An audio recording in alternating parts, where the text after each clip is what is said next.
আসসালামু আলাইকুম। কেমন আছেন সবাই? সাংসারিক ব্যস্ততার কারণে অনেকদিন আপনাদের মাঝে ফিরে আসতে পারছি না। এর জন্য অনেক দুঃখিত। আমি চেষ্টা করি কিন্তু আসলে অনেক সময় ক্লান্ত হয়ে যাই। অনেক সময় সময়ই পাই না। এর জন্য আরকি। তো যাই হোক আজকে পবিত্র জুমাবার। তো জুমাবার হচ্ছে শুক্রবারে সবারই ভালো-মন্দ খাওয়া উচিত।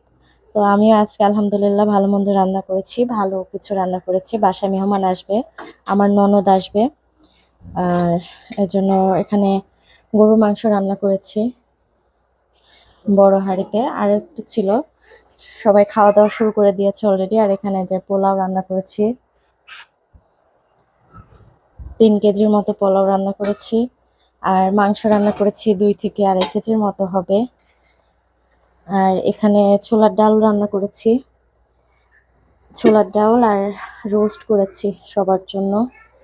তো সবাই সুস্থ থাকবেন, ভালো থাকবেন, আমাদের জন্য দোয়া করবেন।